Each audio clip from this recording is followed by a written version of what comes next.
यासोबत सगळ्यात महत्त्वाचा जो अलर्ट आहे तो उद्याचा अलर्ट नाशिकला आहे। एक अतिशय मोठा लो प्रेशर बेल्ट हा नाशिकमध्ये त्या ठिकाणी तयार होतोय। मेजर डिप्रेशन ज्याला म्हणतात ते तयार होत आहे।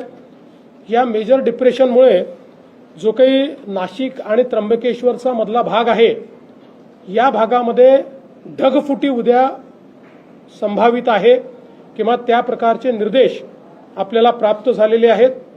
ही ढगफुटी देखील मेजर ढगफुटी असू शकते। जवळपास 300 mm पाऊस या ढगफुटीमुळे या सगळ्या भागामध्ये होऊ शकतो।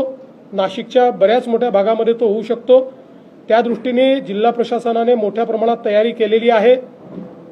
शाळांना सुट्टी देणं असेल किंवा जिथे पाणी साचू शकतं अशा भागात काम करणं असेल, नाशिक शहर असेल किंवा नाशिक जिल्हा असेल, जो ग्रामीणचा भाग आहे तो भाग असेल, या ठिकाणी वेगवेगळ्या प्रकारे अशा प्रकारच्या क्लाउड ब्रस्टमुळे जी परिस्थिती येऊ शकते त्याचं अँटिसिपेशन करून बऱ्याचशा उपाययोजना त्या ठिकाणी करण्यात आलेल्या आहेत।